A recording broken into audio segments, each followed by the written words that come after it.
supporter ça pour la virtualisation. Déjà, en termes de capacité, ce que vous devez avoir, c'est au minimum la PC ayant. Bon, je dis bien le strict minimum, ça va être 4 gigaoctets de RAM. Ça, c'est vraiment le minimum du minimum. Et ceci ne vous permettra pas de faire tous les TP. Donc là, vous allez devoir travailler en binôme pour faire certains TP. Car l'idéal, donc là, c'est le minimum requis.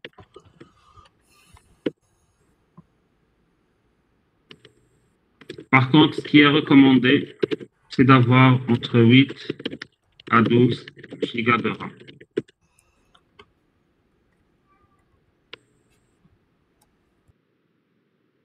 En dehors de ça, bon, alors comment va se dérouler le cours? Alors, le cours, je préfère qu'il soit interactif dans le sens où on va discuter.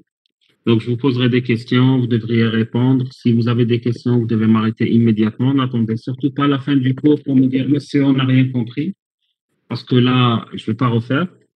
Mais à chaque moment que il y a quelque chose que vous ne comprenez pas, ou vous avez des difficultés pour une question ou pour une autre, il va falloir poser vos questions.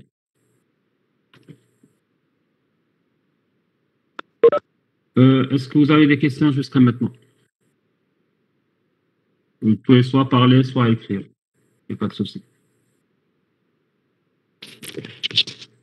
Ah, en fait, quand je pose une question et que je n'ai pas de réponse, je bloque. Je bloque veut dire quoi? Ça veut dire tout simplement que j'attendrai jusqu'à la fin du cours.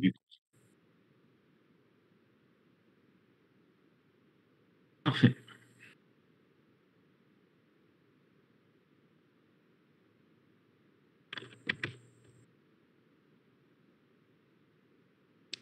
Alors, une première question. Bon, alors le module s'appelle Introduction à l'administration des serveurs. Selon vous, c'est quoi un serveur?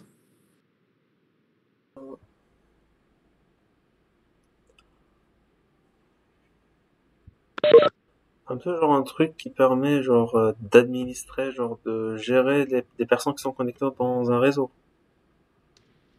D'accord, c'est un truc qui permet d'administrer des personnes qui sont sur un réseau. Ça reste une première définition. D'accord.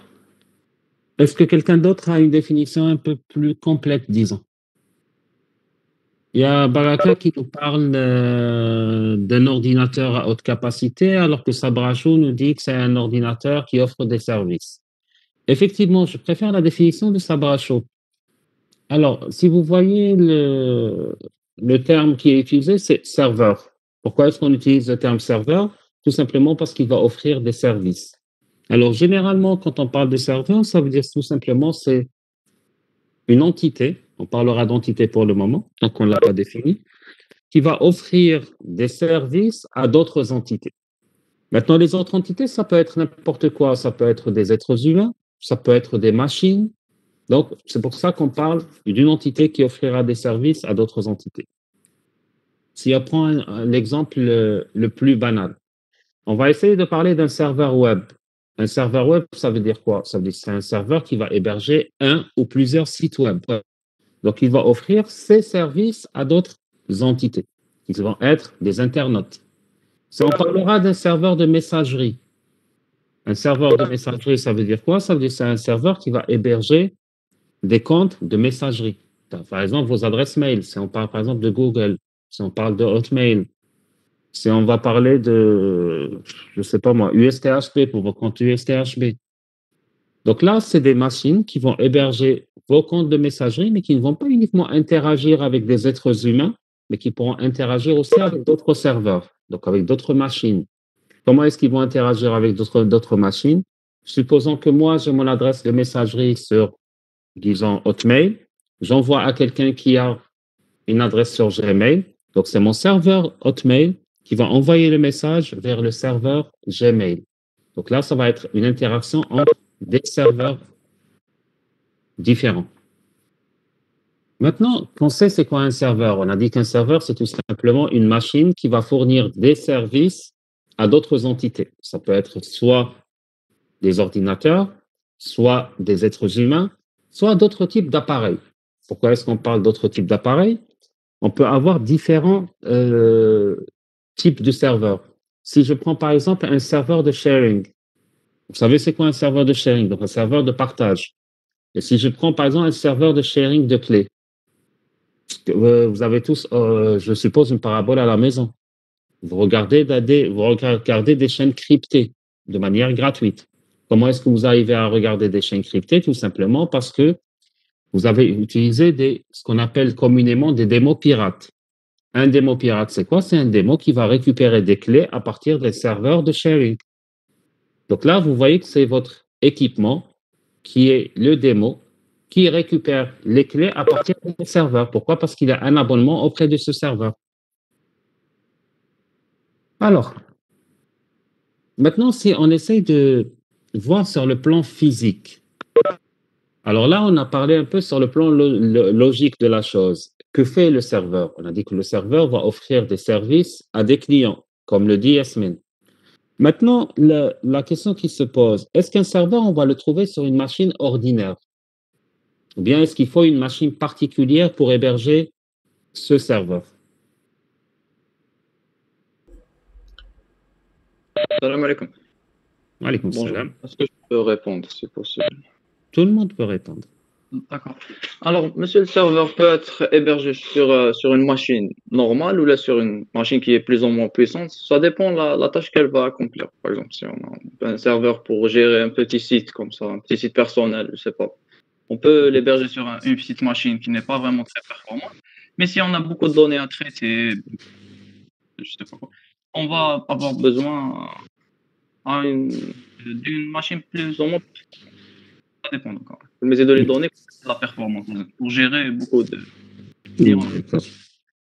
Alors, effectivement, tout dépend du fonctionnement du serveur. L'exemple qu'a donné votre camarade d'un site web personnel. Alors, un site web personnel, ça veut dire quoi? Ça veut dire qu'il va héberger son site web chez lui à la maison. Généralement, c'est très rare d'héberger un site web personnel à la maison parce que là, ça veut dire quoi? Ça veut dire que vous devez avoir une adresse IP fixe. Si vous n'avez pas une adresse IP fixe, vous devez utiliser un redirecteur, par exemple DDY, DNS ou autre. Votre site web va s'arrêter à chaque fois que votre machine va s'arrêter. Votre site web va s'arrêter à chaque fois que vous avez une petite déconnexion. Votre site web va s'arrêter à chaque fois que vous allez avoir besoin de votre machine pour faire d'autres tâches qui vont consommer des ressources. Votre site web va être saturé s'il y a beaucoup d'utilisateurs qui vont se connecter à votre réseau. Pourquoi? Parce que généralement, une connexion personnelle ou bien ce qu'on appelle une home connection n'est pas une connexion très performante par rapport à la connexion qui peut être utilisée par un hébergeur. Donc là, le cas qu'a donné votre camarade, c'est un cas assez particulier, disons. Maintenant, si on va parler de vrais serveurs de production. Donc, qui dit serveur de production veut dire tout simplement un serveur qui est utilisé dans un milieu industriel ou bien un serveur qui est utilisé sur Internet avec un grand nombre d'utilisateurs ou bien dans une entreprise, dans un milieu de production, par exemple le serveur de messagerie d'une entreprise. Qu'est-ce qui distinguera la machine qui va héberger ce serveur par rapport à un PC personnel, par rapport à votre laptop ou bien par rapport à votre ordinateur qui est à la maison? Votre camarade tout à l'heure a parlé de performance, donc il a utilisé le terme performance. Qu'est-ce qu'on entend par performance? Ça, c'est le premier critère. La capacité et la puissance de la machine. C'est quoi la capacité? C'est quoi la puissance? Ce genre, la capacité, c'est la quantité de données qu'elle peut traiter à la fois. D'accord. Dans ce cas-là, c'est quoi la différence entre capacité et puissance? La vitesse par laquelle elle va traiter les données. D'accord. Alors, il y a quelqu'un d'autre qui vient d'écrire aussi la connexion Internet. Il y a quelqu'un qui a parlé de capacité RAM CPU.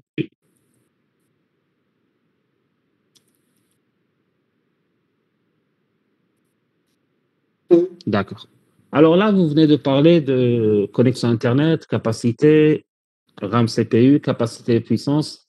Donc, pour moi, je peux résumer tout ce que vous venez de dire en un seul mot, avec le mot performance. Alors, pourquoi est-ce qu'on va résumer tout ça en termes de performance? Alors, la performance, ça veut dire quoi? Effectivement, ça parlera de capacité, ça parlera de puissance, ça parlera aussi, là, on peut regrouper dans la parenthèse de débit. Donc, pour ne pas parler de connexion Internet, on parlera de débit de transmission. Bon, RAM, CPU, ça exprime aussi la capacité et la puissance. Maintenant, si on essaye de voir déjà ces différents paramètres, si on essaye de voir ces différents paramètres individuellement. Alors, si je parle de capacité, donc là, je peux parler de deux types de capacité. On parlera de capacité de stockage. Et là, quand on parle de capacité de stockage, ça veut dire tout ce qui est taille de disque dur. Donc là, on parlera de disque dur. On pourra parler aussi de puissance de calcul.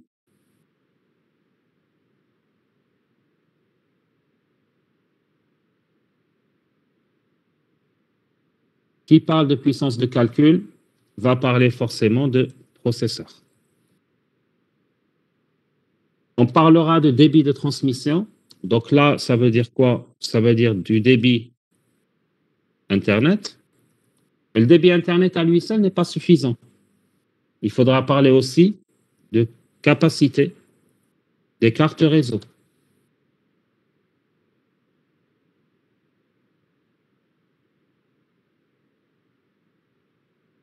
Pourquoi? Parce que ça ne sert à rien d'avoir une connexion à 1 gigabit par seconde alors que vous avez une carte réseau limitée à 100 mégabits par seconde. Généralement, les cartes les plus standards, c'est des cartes à 100 mégabits par seconde, à moins que vous achetiez ce qu'on appelle une carte Giga Ethernet, qui, elle, peut atteindre 1 gigabit par seconde, 10 gigabits par seconde, voire 100 gigabits par seconde. Alors, ça, c'est en termes de performance. Alors, en dehors des performances, qu'est-ce qui doit distinguer aussi notre serveur par rapport à d'autres machines? Le système d'exploitation utilisé. D'accord, on parlera de software de manière générale.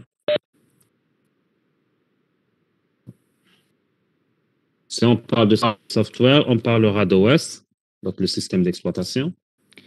On parlera d'applicatifs qui sont dédiés, etc. D'accord? Alors, l'OS, ça veut dire quoi? Ça veut dire qu'on doit avoir un système d'exploitation dédié à des serveurs qui doit avoir des spécificités particulières qu'on ne trouvera pas forcément dans un système d'exploitation utilisateur. En termes d'applicatifs, ça veut dire que c'est des applications dédiées aux serveurs. Donc, ça veut dire qu'ils pourront fournir des services à d'autres. D'accord. Quoi d'autre?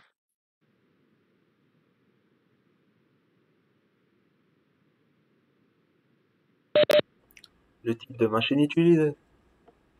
Oui, mais là, on est en train de parler du type de machine. Qu'est-ce qu'il a de particulier? On a dit qu'il doit avoir plus de performance, donc une meilleure capacité de stockage, une meilleure puissance de calcul, un meilleur débit de transmission.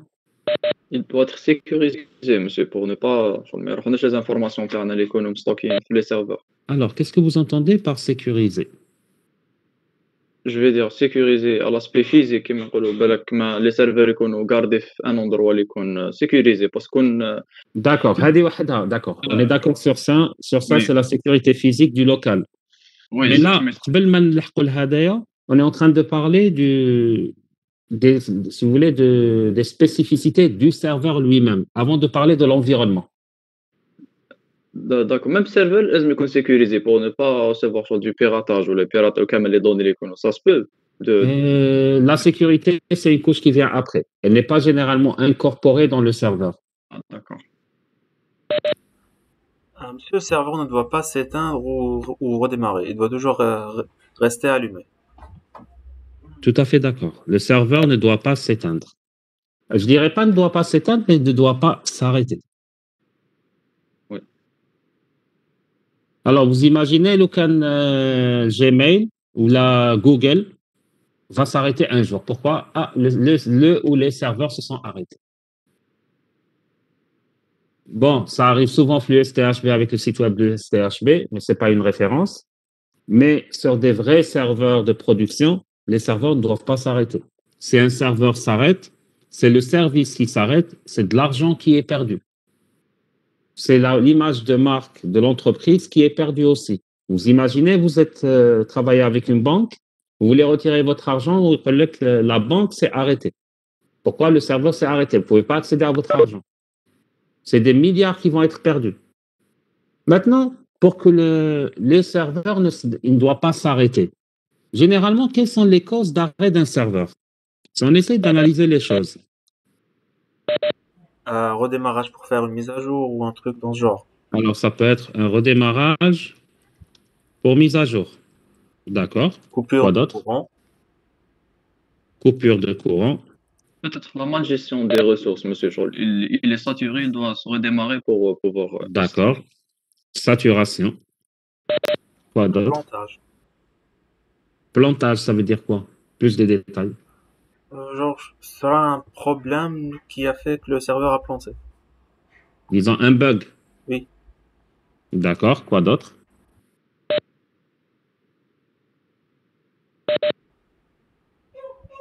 Catastrophe naturelle, comme un tremblement de terre ou la chasse. Voilà, des tremblements de terre, c'est toute la ville qui va disparaître. C'est pas uniquement le serveur. Alors, la raison qui cause l'arrêt dans 90% des cas, c'est tout simplement une panne matérielle. Une machine, ça tombe en panne, non? Alors, ça, c'est les causes d'arrêt. Alors, généralement, les serveurs font en sorte que ces causes d'arrêt ne puissent pas arrêter la machine. Alors, comment est-ce qu'ils font en sorte que les causes d'arrêt ne puissent pas arrêter la machine? Alors, on va commencer par la fin et on va remonter. Alors, généralement, le problème de panne, comment est-ce qu'il est résolu au niveau des serveurs, à votre avis? Comment est-ce que les concepteurs de serveurs ont fait en sorte que, tout simplement, un serveur ne puisse pas tomber en panne? Il y a toujours un backup, genre un autre serveur qui va le remplacer sur place, peut-être. Avant, le backup. J'achète un seul serveur, le serveur ne tombera pas en panne. C'est aussi simple que ça. Le concepteur du serveur a fait en sorte d'optimiser le serveur de telle manière de réduire les probabilités que mon serveur tombe globalement en panne. Balak, juste avant de tomber en panne, il émet un signal là pour que le concepteur vérifie. Même si imaginons, je prends un exemple très simple. Le bloc d'alimentation va griller. Pourquoi il y a une petite surcharge électrique, il a brûlé. Même s'il émet un signal, il va s'arrêter dans les 30 secondes. Il ne peut pas dire, voilà, j'ai grillé, mais je suis à 1 heure de plus. Il ne peut pas le faire. Et 30 secondes, ce n'est pas suffisant pour le changer. Par contre, ils ont fait quelque chose qui fait en sorte que même le bloc d'alimentation, le serveur continuera à fonctionner.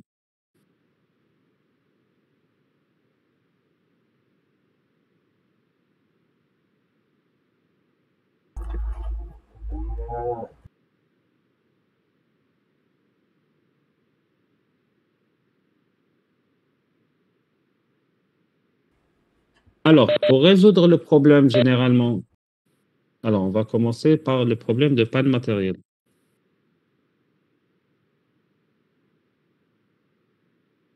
Alors, pour le problème de panne matérielle, la solution, c'est ce qu'on appelle la redondance. Alors, qu'est-ce qu'on entend par redondance? On a pris tout à l'heure l'exemple des blocs d'alimentation. Sur vos PC, vos laptops, vous avez un seul bloc d'alimentation. Si le bloc d'alimentation va griller, le PC ne s'allumera plus, il va s'arrêter. Sur le serveur, les concepteurs de serveurs font en sorte que la machine puisse supporter 2 blocs d'alimentation. Vous allez avoir le bloc A, le bloc B. Dès que le bloc d'alimentation A va sauter, le bloc B va reprendre le relais. Ça veut dire que si vous perdez le premier bloc d'alimentation, le deuxième bloc d'alimentation va s'enclencher automatiquement. Ce qui vous laissera le temps, en tant qu'owner du serveur, tout simplement, de pouvoir enlever le bloc alimentation, parce qu'il faut savoir que les différents composants d'un serveur c'est ce qu'on appelle des hot plug and play. Ça veut dire quoi? Ça veut dire que c'est des composants qu'on peut enlever à chaud. Ça veut dire que je n'ai pas besoin d'éteindre le serveur pour enlever le bloc d'alimentation. C'est le deuxième bloc d'alimentation qui prend le relais. Je peux enlever le bloc d'alimentation, ramener un nouveau bloc, le placer, sans pour autant que le serveur ne s'arrête. Donc, voilà un peu comment le problème a été résolu. Et cette histoire de redondance s'applique à tous les composants de notre serveur, que ce soit les blocs d'alimentation, que ce soit les processeurs. Alors, les processeurs, vous allez avoir un biprocesseur, un quadriprocesseur, de telle manière que si un processeur s'arrête, les autres sont là pour continuer le travail. Ça va se faire au niveau des disques durs. Vous n'allez pas avoir un seul disque dur comme sur vos machines, vous allez avoir 5, 6, 7, 8, 9, 10 disques durs qui seront configurés de telle manière que si un disque dur s'arrête, les données ne seront pas perdues, mais ils seront toujours récupérables ou utilisables à partir des autres disques durs. Et qu'on puisse enlever le disque dur qui a grillé et le remplacer par un nouveau disque dur. Vous allez avoir la même chose au niveau des cartes réseau. Vous n'allez pas avoir une seule carte réseau, mais vous allez avoir 2 ou 3 cartes réseau. De telle manière, si une carte réseau est perdue, c'est les autres qui continueront le travail. Même au niveau de la carte mère, vous avez les bus qui sont dédoublés. Donc, si un bus a sauté, vous avez toujours un autre bus qui prendra le relais. Donc, tous les composants d'un serveur sont généralement en double. De telle manière que si un composant tombe en panne, il y a toujours un autre composant qui pourra prendre le relais. Voilà un peu comment est-ce qu'on arrive à résoudre le problème des pannes au niveau des serveurs. Maintenant, effectivement, il y a toujours des cas extrêmes où c'est une panne tellement importante que la totalité du serveur va s'arrêter. Par exemple, imaginez que c'est toute la carte mère qui a sauté. Dans ce cas de figure, vous n'allez pas trouver 2 cartes mères sur le même serveur. C'est pour cela que, comme l'a dit votre camarade tout à l'heure, généralement, on procède lors du déploiement de serveur au dédoublement du serveur. Ça veut dire, il y a le serveur de secours. Si carrément tout le serveur s'est arrêté, c'est le serveur de secours qui prendra le relais et les deux sont toujours synchronisés de telle manière que si l'un s'arrête, l'autre pourra prendre le relais. Maintenant, pour cette histoire de bug, de saturation. Alors, pour la saturation, généralement, on essaie toujours d'optimiser les capacités du serveur. Ça veut dire, si je sais que mon serveur a besoin de, par exemple, 24 mégas de RAM pour fonctionner, on ne va pas lui mettre 24, on lui met toujours 56, voire même plus. Ça veut dire toujours, on prévoit des capacités supplémentaires pour éviter la saturation. Ok, comme généralement sur les serveurs, nous avons toujours des personnes qui font ce qu'on appelle de la supervision. Dès qu'on atteint 80% des ressources, là, soit les ressources sont augmentées, soit tout simplement, on essaie de limiter l'utilisation des ressources pour éviter cette saturation. Pour les coupures de courant, il y a toujours des solutions alternatives. Vous avez ce qu'on appelle des onduleurs, vous avez des groupes électrogènes que vous allez déployer. Pour les redémarrages et des mises à jour, contrairement aux machines, un serveur ne va pas redémarrer pour la mise à jour. Le serveur va mettre toutes les mises à jour de côté, il va attendre que l'administrateur l'autorise à redémarrer. Et l'administrateur le fera soit pendant les heures creuses, soit lorsqu'il a une autre machine qui va prendre le relais pour pouvoir démarrer une machine pendant que l'autre est toujours en cours de fonctionnement. Est-ce que vous avez des questions par rapport à ce qu'on vient de dire jusqu'à maintenant? Monsieur le serveur, la machine تاع السيرفر داك شغل هذوك لي بلوك كبار اللي يجوا شغل اون يونيتي سنترال كبيره هذوك Oui, هما هذيك هي. Alors, généralement, sauf un serveur n'est pas aussi grand qu'on peut le penser. Alors, je vais vous afficher une image d'un serveur, ça vous donnera une idée un peu de la taille d'un serveur.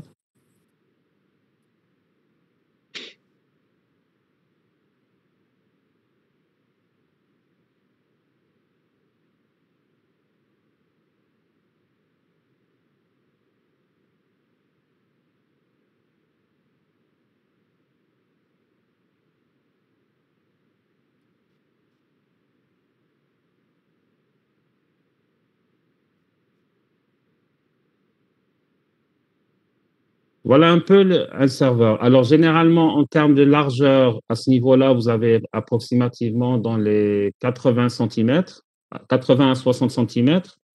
Et en profondeur, vous avez à peu près la même chose. D'accord, oui. Je vois. Voilà. Il Et est combien? généralement, on les place dans des armoires de serveurs. Donc, vous voyez, c'est des armoires. Vous avez vu les armoires de brassage?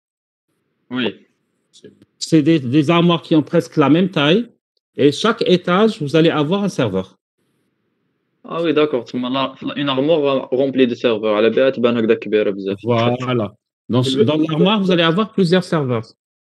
Vous avez vu dans l'armoire de brassage, quand on met les switches, comment on met les switches, les routeurs et tout. Oui. Alors, à la place des switches, imaginez que c'est des serveurs. Bon, ils sont un peu plus épais qu'un switch. Imaginez c'est l'épaisseur de 2 switches, c'est un serveur. Oui. Voilà.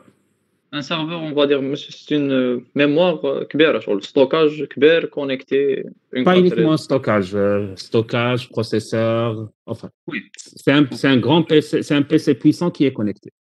Voilà. D'accord. D'accord. C'est plus. OK, Merci. je vous en prie.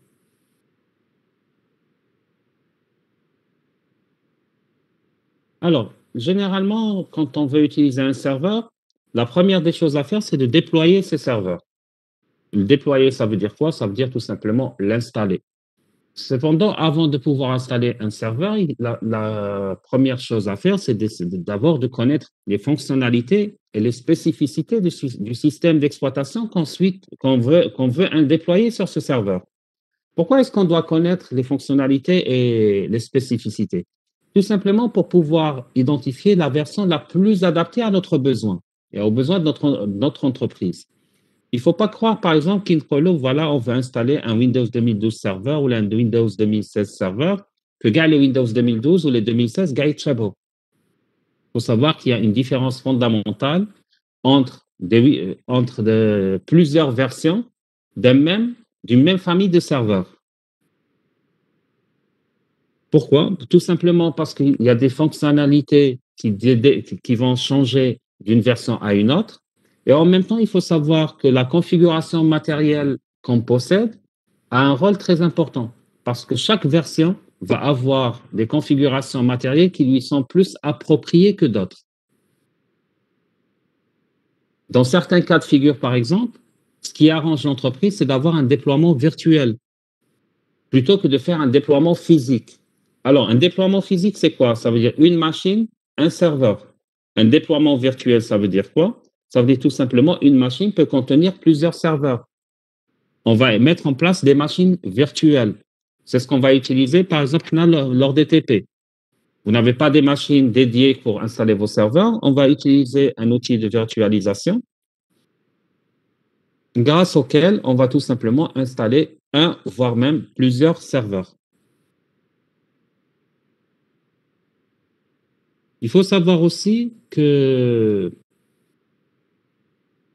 généralement, si on ne comprend pas ce type de problème, ça veut dire quoi? Si on ne sait pas quel est le besoin de l'entreprise, si on ne sait pas de quoi est-ce qu'on a besoin comme type d'installation, si on ne sait pas quelles sont les différentes versions qu'on peut installer, on pourra dépenser énormément d'argent et de temps de l'entreprise en faisant un mauvais choix. Pourquoi? Parce que vous pouvez faire un mauvais choix d'une version d'un OS, l'installer, ensuite vous rendre compte que ce n'est pas la bonne version, donc vous devez tout désinstaller.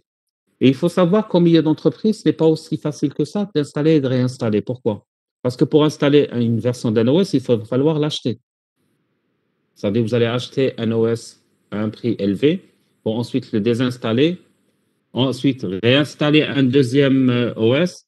Donc, si on prend l'exemple de Windows 2012 R2, donc là, vous allez voir qu'il va disposer de plusieurs éditions. Alors, attendez, je vous affiche toutes les éditions.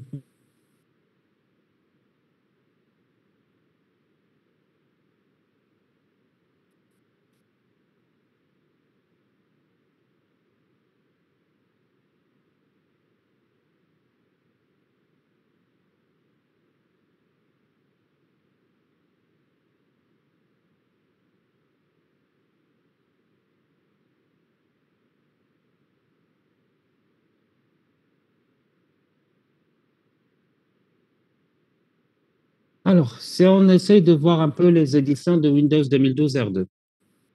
Alors, la première édition, c'est ce qu'on appelle la Windows R2 standard. Alors, c'est tout simplement une édition qui va fournir l'ensemble des rôles et fonctionnalités disponibles sur une plateforme R2 standard.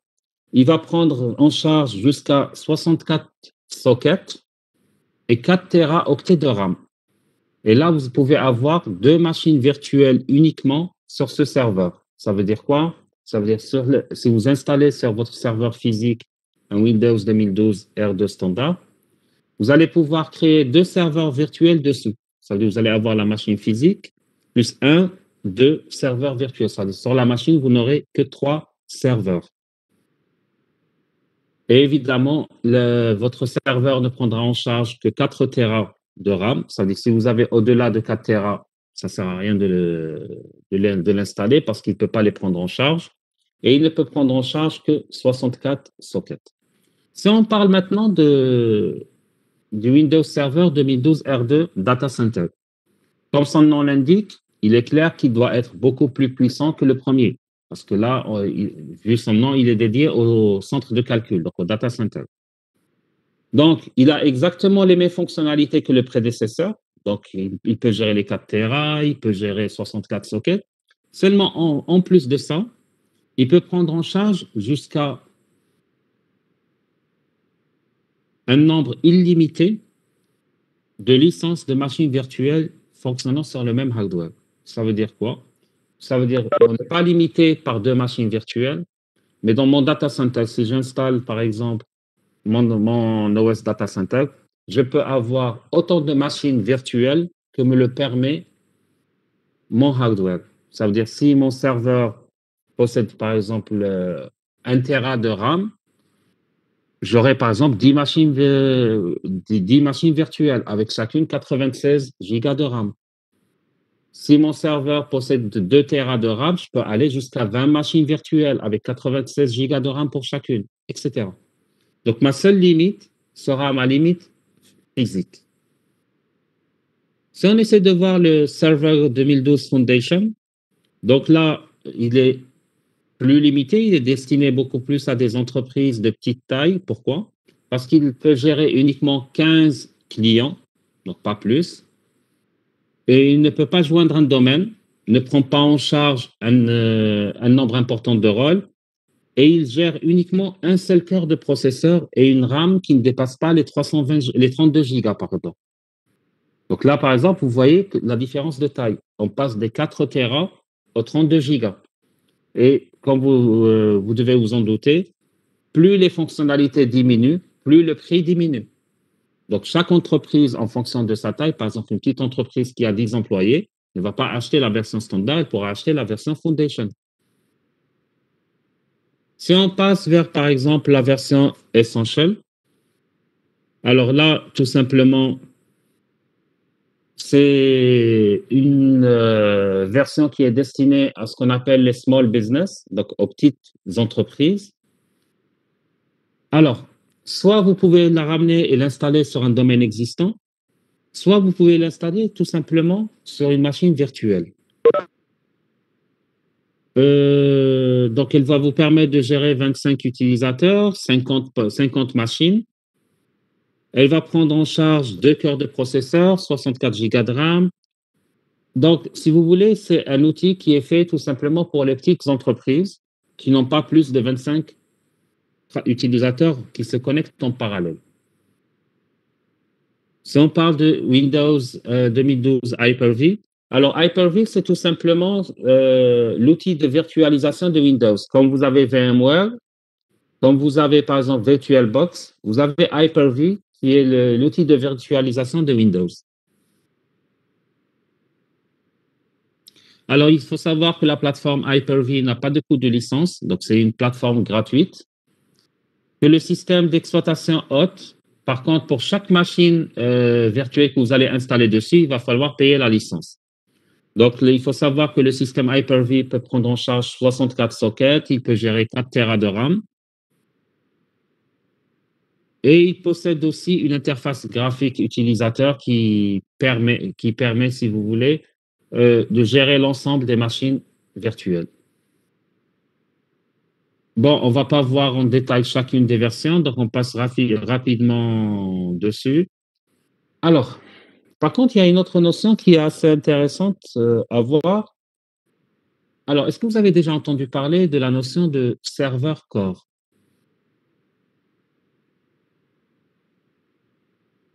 Personnellement, jamais me smart bien. D'accord.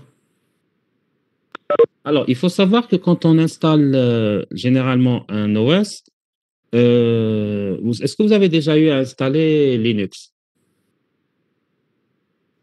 Sur une machine virtuelle qui m'a Oui, donné. في ماشين d'accord, فيرتشوال في الأسرع. d'accord. Quand vous avez installé Linux, il vous donne le choix. Est-ce que vous voulez l'installer avec une interface graphique ou sans interface graphique? Oui ou non? Non, كانت صلاة دي directement. Où installez-vous comme Linux? Ubuntu, Quel outil? Quel Ubuntu? c'était la dernière version. Alors, la dernière version, je pense que vous n'avez pas fait attention. Lors de l'installation, il vous donne le choix. Est-ce que vous voulez faire l'installation en interface graphique ou non? Je pense que vous avez dû suivre un tutoriel ou bien un guide. Oui, il vous a demandé d'appuyer Entrée directement. Vous n'avez pas accédé aux options avancées lors de l'installation.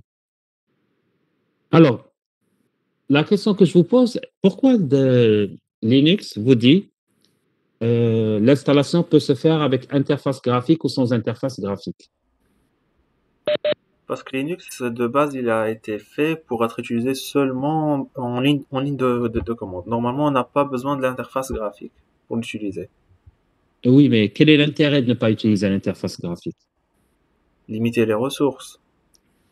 Alors, effectivement, d'une part, ça permet de limiter les ressources utilisées, et d'autre part, ça permet de ce qu'on appelle de réduire la surface d'exposition. Réduire la surface d'exposition, ça veut dire quoi? Alors, il faut savoir, alors on va essayer d'imaginer un peu les choses. Imaginez que vous êtes dans une maison. Dans une maison, généralement, vous avez des portes, vous avez des fenêtres, donc vous avez plusieurs accès. Quelqu'un qui va essayer de vous voler, il y a la porte, généralement, elle est toujours renforcée. Une porte, ça peut être une porte blindée, ça peut être une porte fermée avec plusieurs serrures. Alors, généralement, les gens pensent toujours à renforcer leurs portes, mais généralement, les fenêtres, ça reste toujours des fenêtres en bois. Donc, un voleur ne va pas passer par la porte, il va toujours essayer de rentrer par une fenêtre. Il va essayer de rentrer par une porte-fenêtre si vous êtes dans une villa. Donc, vous avez des portes-fenêtres qui donnent sur le jardin, il va essayer de rentrer par la porte-fenêtre. Donc, tous les différents accès qui existent, c'est ce qu'on appelle des risques supplémentaires qui permettent une intrusion. Quelqu'un qui va essayer qui est, disons, maniaque ou bien quelqu'un qui a peur, qui veut éviter qu'on puisse rentrer chez lui, qu'est-ce qu'il va faire? Il va essayer de colmater toutes les ouvertures. Donc, il va condamner ses fenêtres, il va condamner ses portes, il va laisser une seule porte. Pourquoi? Il va vous dire, moi, j'ai laissé une seule porte, j'ai mis par exemple des fenêtres blindées, j'ai mis des portes blindées, etc., pour faire en sorte qu'un voleur ne puisse pas rentrer par différents accès. Quelqu'un qui va pousser la paranoïa encore plus loin va murer ses portes, va murer ses fenêtres et il ne laissera qu'une seule porte. Pourquoi? Parce qu'il va vous dire que les différents accès, c'est tout simplement disons, des points de vulnérabilité qui vont permettre à une personne mal intentionnée de rentrer chez moi. Au niveau des systèmes d'exploitation, c'est exactement le même principe. On va vous dire, plus il y a de services qui fonctionnent sur ma machine, plus il y a de risques qu'on puisse m'attaquer. Donc moi, pour minimiser le risque d'attaque, qu'est-ce que je vais faire? Je vais essayer de minimiser les points d'entrée. Et généralement, ces points d'entrée, c'est ce qu'on appelle la surface d'exposition. Alors, sur certains systèmes d'exploitation, ils vont vous dire, nous, on va essayer d'installer que le minimum. Et dans le minimum, il n'y a pas l'interface graphique. Donc, on va enlever l'interface graphique, on n'installera que le strict nécessaire. Donc, par ce strict nécessaire, on entend quoi? On entend tout simplement les services nécessaires au fonctionnement de notre système d'exploitation. Donc, on enlèvera l'interface graphique, on enlèvera tous les services qui ne vont pas être utilisés. Par exemple, le service du son, service image, les protocoles, les différents protocoles qui existent par défaut ne sont pas installés. Et ce type d'installation existe sur Linux et existe sur Windows. Sur Windows, on appelle ça un serveur core. Donc, un serveur core, c'est tout simplement une option d'installation de Windows qui va contenir tout simplement des variations de votre interface utilisateur en fonction des exigences et des rôles de serveur que vous allez installer. Ça veut dire quoi? Ça veut dire que votre serveur core, vous allez le gérer en local en utilisant un langage de commande. Ça veut dire que vous n'allez pas avoir de bouton, vous n'allez pas avoir de souris, vous n'allez rien avoir. Vous allez avoir un écran qui va contenir une invite de commande. Alors, l'invite de commande, généralement, c'est ça.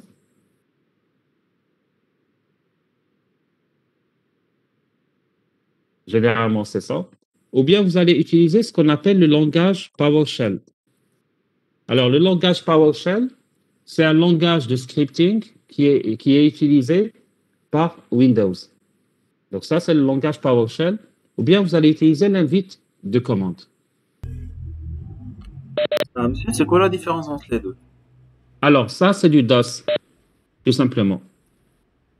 Ça, c'est le langage DOS que vous connaissez tous, par exemple dire, etc.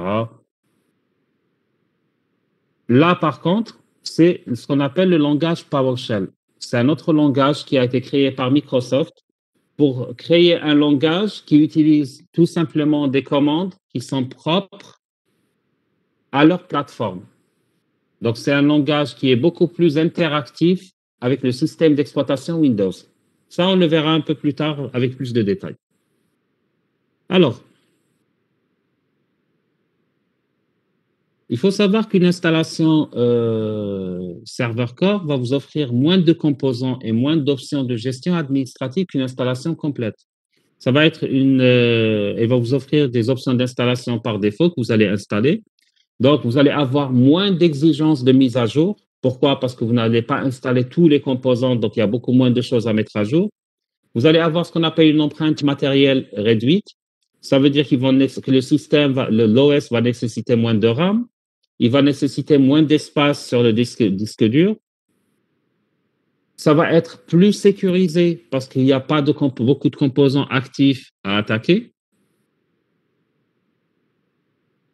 Alors, généralement, il est possible aussi, il faut savoir que vous aurez toujours la possibilité, une fois que vous avez fait une installation core, de basculer vers une installation graphique ou vice-versa. Donc, il y a toujours la possibilité de faire une installation core. Ensuite, à un moment donné, de se dire, voilà, l'installation core, moi, ça ne m'arrange pas, je ne sais pas l'utiliser, c'est très compliqué ou autre. Je veux rebasculer vers une installation graphique. Donc là, il y a des outils pour ça qui vont vous permettre tout simplement de basculer de l'un vers l'autre.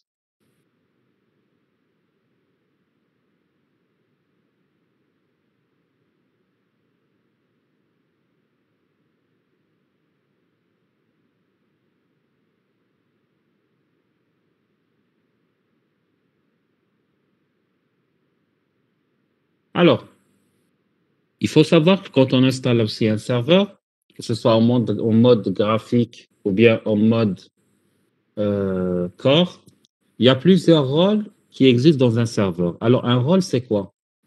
C'est tout. Alors, il faut savoir que généralement, quand vous installez votre Windows, attendez, je vous montre ça.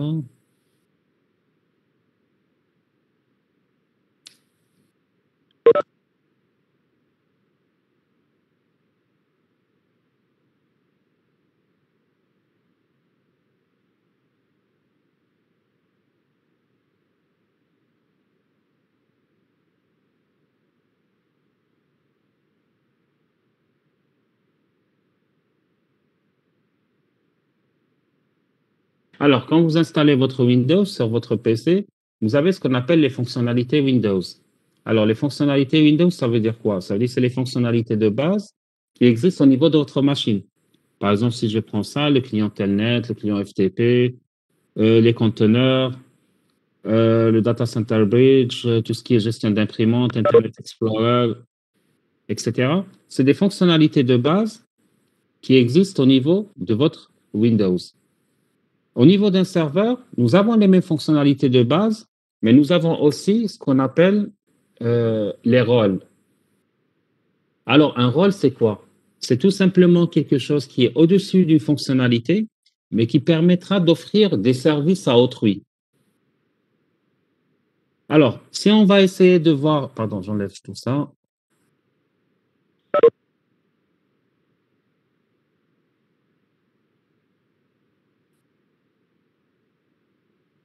Alors, si on essaie de voir un peu tous les rôles qui existent au niveau de Windows, bon, je ne les ai pas en diapo. Si on essaie de voir un peu tous les rôles, nous avons par exemple le rôle d'autorité de certification. Ça veut dire quoi? Ça veut dire que mon serveur peut être une autorité de certification, donc il peut délivrer des certificats numériques à d'autres entités. On peut parler d'un rôle, par exemple le ADDS. Ça veut dire tout simplement, ça va permettre à mon serveur de servir d'unité de stockage centralisée de toutes les informations sur le réseau, y compris les comptes utilisateurs, les comptes d'ordinateur et autres, pour faire ce qu'on appelle une authentification centralisée. On pourra parler d'ADRMS, ce qu'on appelle le Active Directory Right Management System. Ceci va permettre tout simplement de gérer l'accès aux différents documents sensibles de l'entreprise à partir d'un point unique. On peut parler par exemple du rôle DHCP. Normalement, DHCP, vous avez déjà vu ça, non?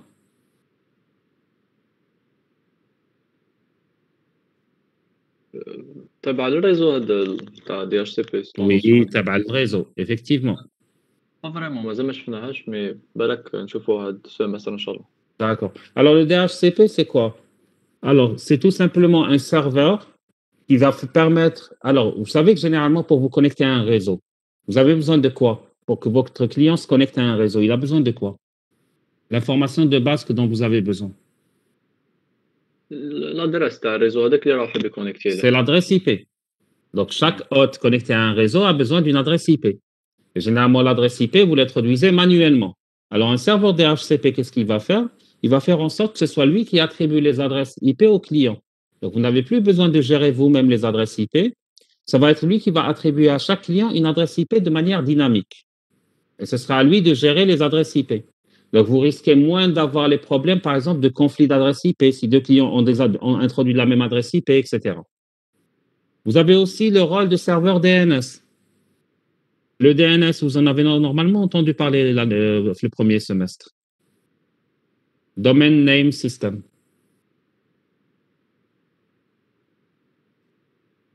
Alors, c'est lui qui va s'occuper de faire la conversion entre les adresses IP et les noms de domaine. Je prends un exemple. Quand vous accédez à un site web, par exemple www.google.com, la machine ne connaît pas google.com. Elle connaît l'adresse IP du serveur Google. Mais comment est-ce qu'elle fait la conversion du google.com vers l'adresse IP? Tout simplement, il y a un serveur DNS derrière. Dès que vous tapez google.com, lui, il va chercher ce google.com, quelle est son adresse réelle. Il va faire la conversion entre le nom de domaine et l'adresse IP. Et il va dire à la machine, le paquet Hadaya doit aller vers telle adresse IP pour envoyer le paquet vers Google. Donc, il y a par exemple d'autres rôles, par exemple le rôle de ZIS. Alors, c'est ce qu'on appelle le serveur web de Windows. Il s'appelle 2IS, etc. Donc, vous allez avoir toute une panoplie de rôles que vous devez choisir lors de l'installation pour dire, moi, quel est le rôle dont j'ai besoin? Pourquoi je vais utiliser mon serveur? Qu'est-ce que je vais faire avec? Si je veux héberger un serveur web, je dois déployer, par exemple, le rôle de ZIS. Si je veux gérer mes utilisateurs dans un domaine, je dois déployer ADDS. Si, par exemple, je dois avoir un serveur de mise à jour, je dois déployer WSUS. Si j'ai besoin d'un rôle DHCP, je dois déployer le rôle DHCP. Si j'ai besoin d'un serveur DNS, je dois déployer le rôle DNS. Bon, ne vous inquiétez pas, le premier cours est un cours introductif. Par la suite, chacun de ces rôles, on essaiera de le voir à part dans un cours séparé. Donc, même si vous n'arrivez pas vraiment à accrocher par rapport aux différents rôles ou autres, ne paniquez pas parce que, bon, ça reste une introduction où on essaie de vous présenter un peu de tout. Et c'est par la suite, normalement, on a TP le dimanche, c'est bien ça? C'est le lundi. Lundi. D'accord. Donc, ce sera lors du TP de lundi que vous devez ramener votre outil de virtualisation et vous devez ramener votre Windows Server 2012 en fichier ISO, s'il vous plaît. Ramenez le fichier ISO. Il est téléchargeable gratuitement sur le site de Microsoft. Monsieur, personnellement, j'ai une machine هكذا في الدار لاباس شغل تقدر هذوك لي بيرفورمانس اللي كتبتنا من قبل مي لا ماشين بورطابل ديالي ماشي فريمون بيرفورمانس شغل عندي 2 جيجا درام وانتل انسايتس ما نقدرش نخدم بلا لا ماشين فيرتوال هذه نورمالمون. C'est pas évident, justement. Vos TP vont se faire en présentiel. Oui. Donc, il faudra travailler avec un binôme sinon. D'accord. Parce que les ordinateurs, les salles TP فيهم فيهم وعليهم هذوك les ordinateurs aussi. Hein. Donc كان installé كان لا. Non, vous pouvez les utiliser, mais comme pour la plupart ils sont virus et la plupart ne fonctionnent pas très bien, bon, vous pouvez installer dessus, travailler, mais le problème qui va se poser, c'est que Lyon, par exemple, vous avez fait votre TP. Pour faire la suite du TP la prochaine fois, il y aura d'autres étudiants qui vont passer après vous. Généralement, tous les étudiants qui jouent à une machine, c'est ça le problème. Et pour copier ce qu'il y a sur la machine vers votre flash disk ou autre, ça prendra énormément de temps parce qu'une machine virtuelle, c'est entre 4 à 6 gigas. D'accord, oui. Donc, c'est un coup de poker en quelque sorte parce que vous allez faire un travail, le laisser là-bas. En revenant la prochaine fois, ça peut même être quelqu'un de votre section, d'un autre groupe, il va faire le même travail, il va supprimer ce que vous avez fait. Le problème, il est... On peut travailler deux sur une même machine, بعد هذا يمد لهذا بالك les données في la fin de journée ولا je sais pas. Pour ça, il n'y a aucun problème. Inch'Allah. Alors, là, on va essayer un peu de discuter un peu de l'installation de Windows 2012, de Windows 2012 Server. Alors, il faut savoir que lorsqu'on va préparer l'installation, comme on l'avait dit tout à l'heure, la première des choses, c'est essayer de comprendre est-ce que la configuration matérielle que vous avez est appropriée. Ça veut dire, est-ce qu'elle est suffisante ou non? Ensuite, il va falloir décider, est-ce qu'on veut faire un déploiement core ou bien on veut faire un déploiement graphique complet?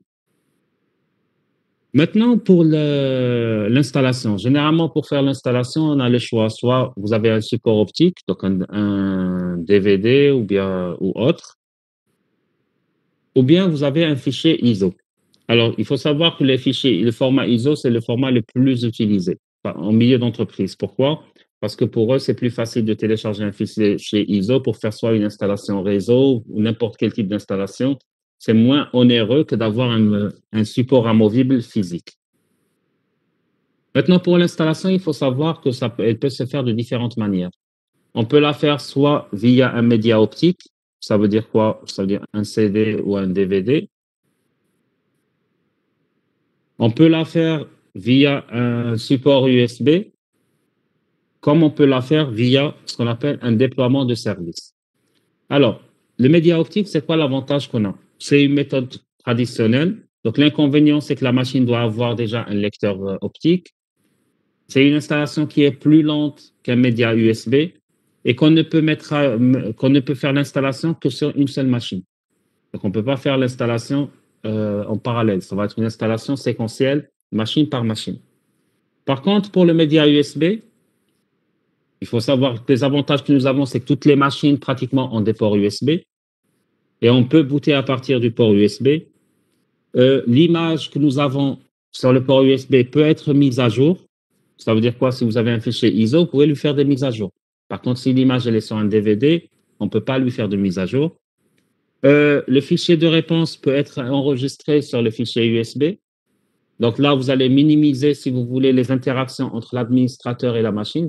C'est quoi? Alors, la question que je vous pose, c'est quoi le fichier réponse?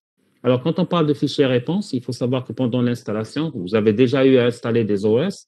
Vous avez remarqué que la machine peut vous poser des questions. Dans quel pays vous êtes? Quel est le faisceau horaire? Quelle est la langue que vous voulez faire? Donc là, c'est des interactions que vous allez avoir avec la machine. Si on veut les minimiser en faisant une installation USB, il suffit tout simplement de créer ce qu'on appelle un fichier réponse qu'on va mettre sur notre disque USB. Et automatiquement, c'est ce fichier qui va répondre à la machine. Donc, ça évitera à l'administrateur d'être devant la machine pour faire le suivi USB. Le seul inconvénient d'une installation USB, c'est que l'administrateur devra préparer un média USB à partir du fichier ISO.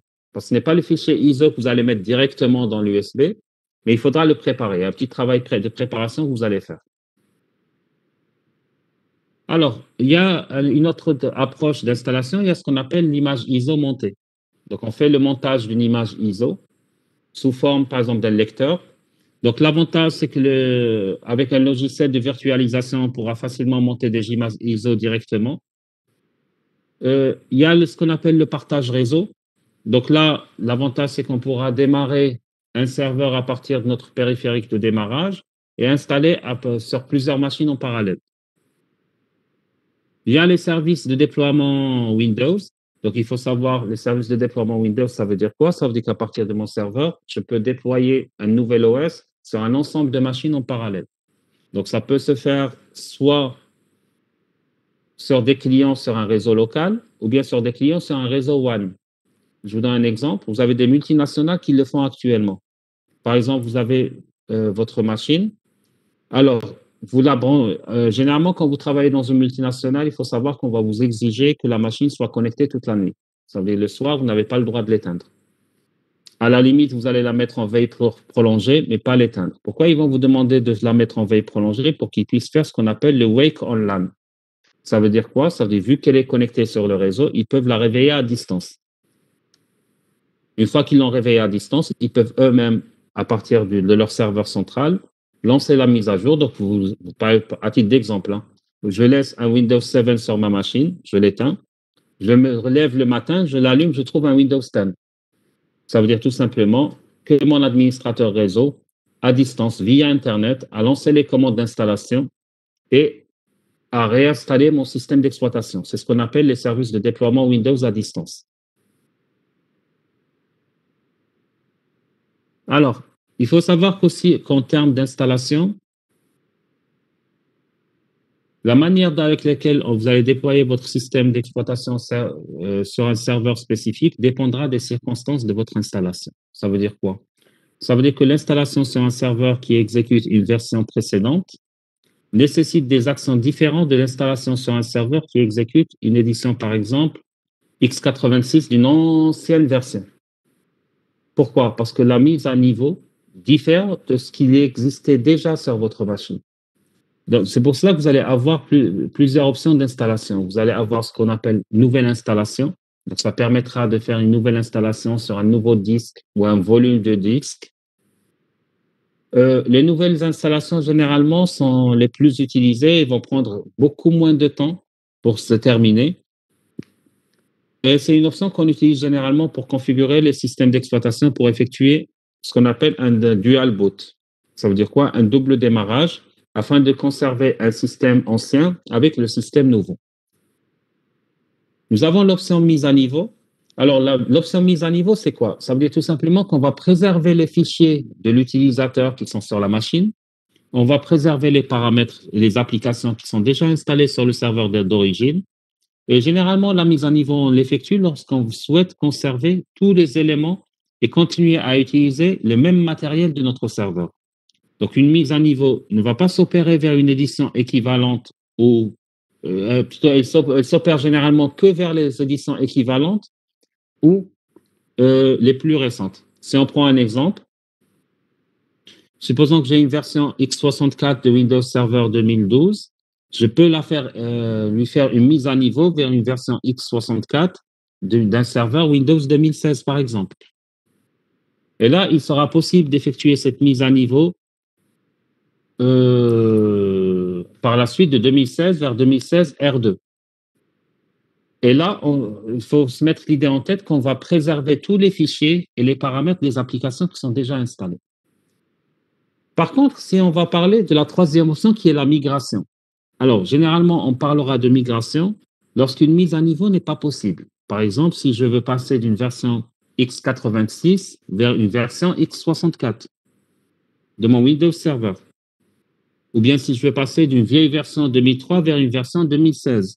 Là, on est obligé de faire ce qu'on appelle une migration. Donc, la fonction migration permet de faire quoi? Permet de transférer l'ensemble des fichiers et des paramètres d'une machine A vers une machine B pour passer d'un système A vers un système B. Depuis tout à l'heure, je parle de x86 et x64. Qui peut m'expliquer c'est quoi?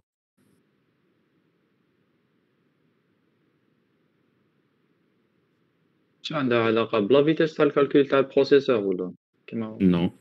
32 bits ولا 64 bits. D'accord. 32 bits, 64 bits, c'est quoi? Ça veut dire quoi?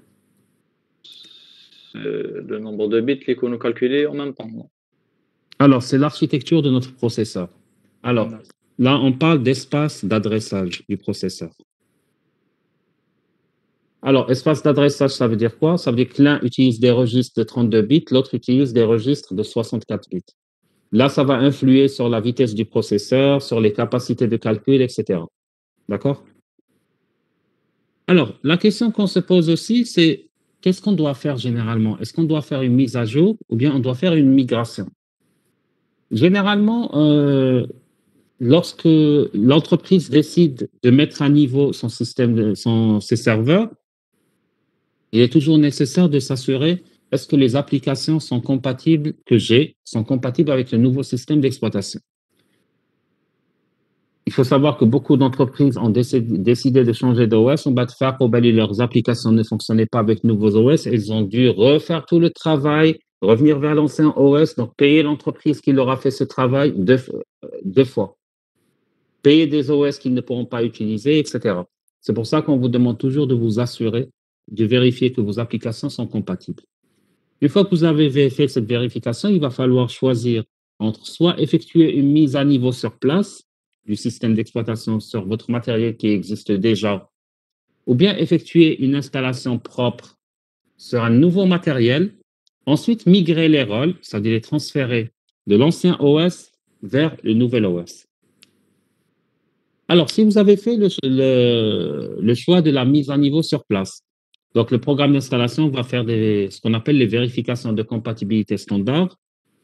Donc, il va vérifier que tous les composants ont été mis à niveau, que tous les problèmes identifiés vont être indiqués dans ce qu'on appelle un rapport de compatibilité qui va être lancé lors de l'installation. Donc, ce rapport pourra inclure aussi certains conseils sur les mesures à prendre pour corriger les problèmes. Donc, la mise à niveau, il va vous apporter quoi comme avantage? Il faut savoir que ce processus, généralement, il est simple. Il prend moins de temps et de planification qu'une stratégie de migration. Il faut savoir que tous les rôles, les fonctionnalités, les données, les paramètres, etc. vont être conservés. Donc, vous n'avez pas besoin de revoir les configurations. Par contre, comme inconvénient, alors, il faut savoir qu'un échec d'installation causé par une des applications ou par les rôles existants va être très compliqué à résoudre. Pourquoi? Parce que ce n'est pas quelque chose que vous avez configuré, donc qui existait dans une ancienne configuration. Donc, un échec peut être dû à un problème antérieur sur l'ancien système. Et généralement, si on a un nouveau système, essayer de résoudre des problèmes qui existaient sur l'ancien système, c'est vraiment pas évident. Et il faut savoir aussi que les anciens problèmes et ce qu'on appelle les mauvaises configurations vont être transférés vers votre nouveau système d'exploitation. Maintenant, si on parle de la stratégie de migration, alors les avantages que vous avez, c'est la facilité de dépanner les échecs d'installation. Pourquoi? Parce que c'est un nouveau système, donc les échecs sont des échecs standards qui sont faciles à régler. Oui, pour M. Baraka, la migration est un processus qui prendra du temps. À vrai dire, le temps de la migration dépend de la taille de l'organisme. Pourquoi? Parce que comme je l'ai dit précédemment, la migration, c'est quoi? Ça veut dire, je ramène un nouveau serveur, j'installe dessus les machines, le système d'exploitation.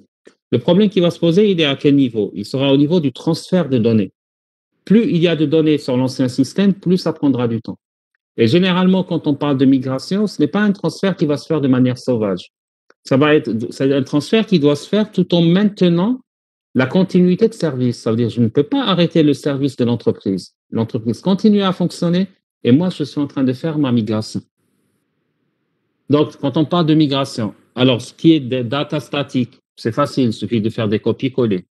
Par contre, la difficulté réside dans les stratégies, dans les comptes utilisateurs, dans les serveurs de messagerie, dans le transfert de mails. Donc, tout ça doit être pris en charge lors de la stratégie de migration. Alors, on parlait des avantages de la migration. On avait dit que les problèmes de configuration d'applications existants ne sont pas transférés vers le nouveau système. Pourquoi? Tout simplement parce que vous allez redéployer les applications, donc ça va être une nouvelle configuration. Vous offrez la possibilité de passer facilement à des versions mises à jour des applications. Pourquoi? Parce que je dois réinstaller l'application sur un nouveau système. Donc, imaginons que j'ai une application assez ancienne.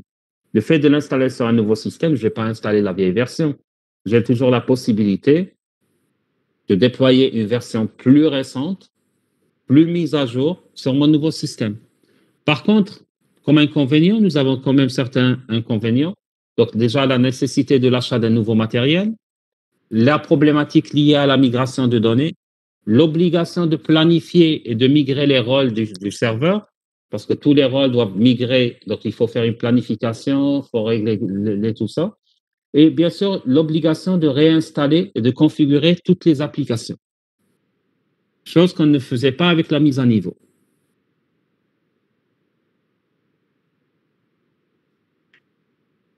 Monsieur, Oui, quand on parle de mise à jour, là, de migration, on parle pas du système d'exploitation, on parle du Windows Server هذا. le Windows Server هو système d'exploitation على بالك. Ah, c'est un système d'exploitation à part entière. Oui, oui. دوكا كي Alors, نديرو on parle pas de mise à jour, on parle de mise à niveau. mise à niveau, d'accord. كي نديرو la mise à niveau, ce sera sur la même machine, تسمى هذاك Sur la même machine, effectivement. l'ancienne version نديروها. كي نحبوا نديرو une migration بالك كيما نقولوا to upgrade شغل كامل هكذا تبدل لا ماشين كامل Voilà. وترانسفيري les données اللي كانوا عندك sur une autre machine هكذا. Alors, quand on fait une migration, ça veut dire quoi? Ça veut dire, j'ai, par exemple, mon serveur A qui fonctionne. Je dois acheter un serveur B. J'installe mon nouveau système sur le serveur B. Ensuite, je dois transférer, avant de transférer les données, c'est la dernière chose que je transfère. Il va falloir transférer les rôles du serveur. Par exemple, il a fait un serveur web. Je dois transférer le serveur web d'abord sur l'autre machine. Il a fait un serveur DHCP, je dois transférer le serveur DHCP. Il a fait un serveur ADDS, je dois transférer le serveur ADDS. Donc, je transfère chaque rôle. Une fois que j'ai transféré chaque rôle, c'est là que je vais m'amuser à transférer les données. Voilà les données en dernier, parce qu'une fois les données, quand ils doivent être transférés, ils doivent trouver tous les rôles déjà opérationnels pour pouvoir être traités. D'accord. تسمى لا ميغراسيون سي كيلي اللي نخدم في السيرفر تاعي حبيت نبدل لا ماشين اللي نخدم فيها. حبيت نبدل la machine وحبيت نبدل l'OS vers un OS plus puissant. OS تسمى la version. L'OS, c'est le système d'exploitation, oui. Système plus performant. D'accord. Voilà. Plus récent, plus performant, etc. Oui. Alors, il faut savoir que généralement, lorsque vous allez lire la documentation, par exemple, à Windows Server, il va vous dire, pour fonctionner, moi, j'ai besoin d'un processeur 64 bits, vitesse de processeur 1,4 GHz, RAM 512, capacité disque dur 32 Go. Point. Mais il faut savoir aussi que cette configuration est une configuration trompeuse. Pourquoi est-ce qu'elle est trompeuse? Parce que la configuration que je viens de vous donner, elle vous permet de faire quoi? Elle vous permet d'installer uniquement. Ça veut dire si vous allez essayer de faire tourner n'importe quel service sur le serveur, donc rajouter un service ou un rôle, il va vous dire je ne peux pas le faire. La RAM n'est pas suffisante. Ça veut dire que la configuration vous permet d'avoir l'OS avec 0 rôle activé. À chaque fois que vous allez rajouter des rôles, il va vous falloir plus de RAM, plus de capacité, plus d'espace. Alors, il faut savoir que une fois que vous avez installé votre système d'exploitation, vous n'avez pas encore terminé. Il y a ce qu'on appelle la post-installation et la configuration d'un serveur. Il faut savoir que ce qu'on appelle l'installation d'un serveur veut dire quoi? Veut dire tout simplement répondre à un certain nombre de questions qu'on va vous poser lorsque vous appuyez sur suivant, suivant, suivant, suivant. Une fois que vous avez fini l'installation, il y a plusieurs étapes de configuration que vous devez réaliser avant de pouvoir déployer réellement le serveur dans un environnement de production. Donc, les étapes, ils vont vous permettre tout simplement de préparer votre serveur pour le rôle qu'il va jouer sur le réseau. Alors, généralement, lorsqu'on parle de processus d'installation d'un serveur, on va essayer de minimiser le nombre de questions auxquelles nous devons répondre pendant l'installation. Donc, les seules informations que vous allez fournir généralement à la machine, c'est le mot de passe du compte administrateur local par défaut, donc pour lui dire voilà le compte administrateur. Et c'est dans le processus de post-installation que vous allez configurer tous les autres paramètres. Donc si on prend l'exemple de notre Windows 2012, donc on va configurer d'abord l'adresse IP. Donc il faut savoir que par défaut, un serveur que vous venez d'installer va essayer d'avoir une adresse IP à partir d'un serveur DHCP. S'il n'y a pas un serveur DHCP sur le réseau, il va vous demander de lui attribuer une adresse valide. Maintenant, si vous ne lui donnez pas une adresse valide, il va s'octroyer lui-même une adresse privée. Alors, généralement, les adresses privées pour les serveurs, c'est des adresses qui sont dans l'intervalle 169.254.0.1 jusqu'à 169.254.255.254. Alors, à chaque fois que vous trouvez que votre machine ou bien que votre serveur a une adresse IP dans l'intervalle que je viens de vous donner, ça veut dire tout simplement que la machine, vous ne lui avez pas donné d'adresse IP, qu'elle a cherché un serveur DHCP et qu'elle n'a pas trouvé de serveur DHCP, donc elle s'est octroyée elle-même cette adresse. Avec une adresse pareille, elle ne peut pas communiquer avec l'extérieur. Ça veut dire qu'elle ne communique avec aucun réseau. Une fois que vous lui avez donné son adresse IP, il va vous demander de lui donner un nom d'ordinateur. Une fois que vous lui avez donné un nom, il va essayer de rejoindre, il va vous demander de rejoindre un domaine. Alors, est-ce que vous avez une idée sur c'est quoi un domaine? Normalement, في l'adresse تاع l'URL هذيك c'est la fin avec .com, .dz. D'accord. Hadak, c'est ce qu'on appelle les domaines web. Oui. Alors, il faut savoir que lorsqu'on parle de gestion de réseau, nous avons deux types de gestion. Nous avons ce qu'on appelle la gestion centralisée et nous avons ce qu'on appelle la gestion décentralisée. Dans une gestion décentralisée, chaque utilisateur est lui-même administrateur de sa machine.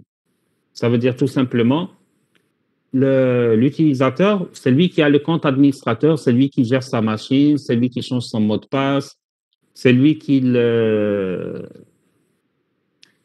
définit ses propres stratégies et personne ne peut commander ou bien piloter sa machine à sa place. Si je prends par exemple votre machine actuelle sur laquelle vous travaillez, c'est vous-même qui êtes en train de gérer votre machine.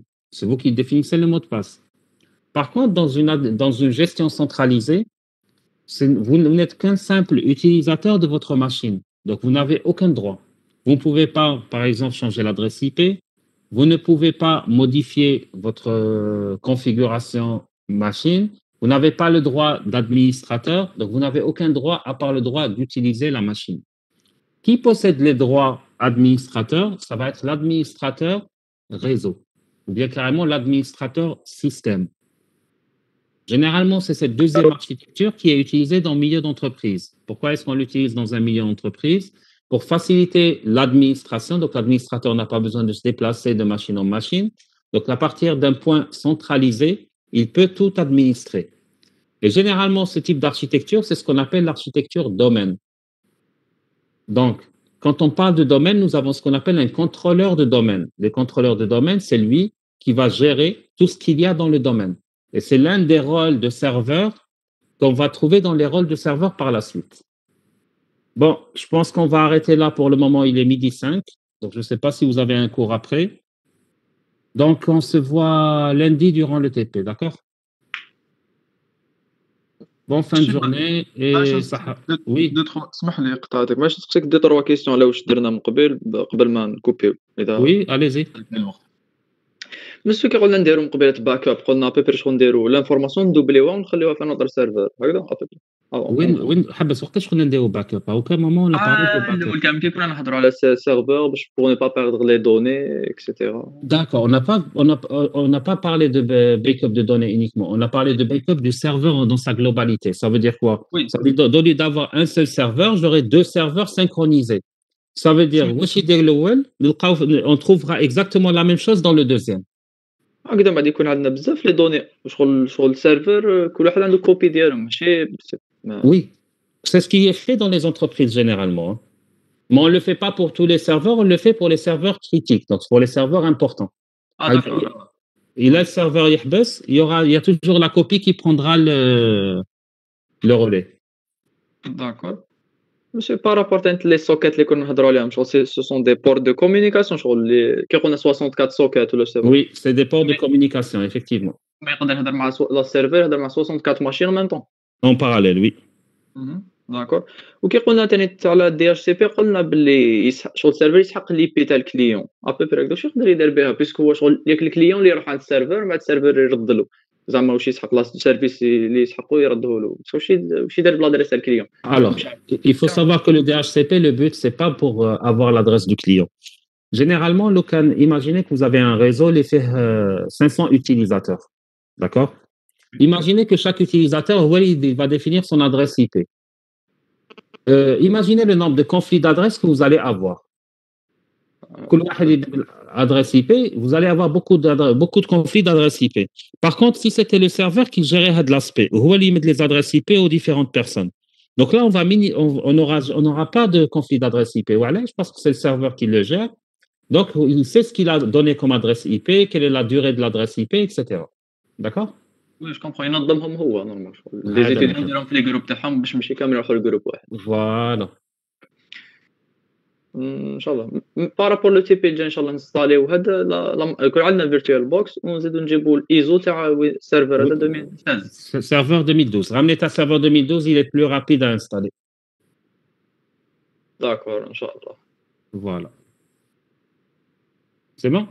بارابور لا ريبارتيسيون دي جروب يبعثونا لا ليست نتبعوها ولا باسكو لا ديرنيير فوا. J'espère qu'ils battent comme la liste. Oui, normalement, ils doivent envoyer la liste. داكور ان شاء الله. OK. ميرسي. De rien. Ça va.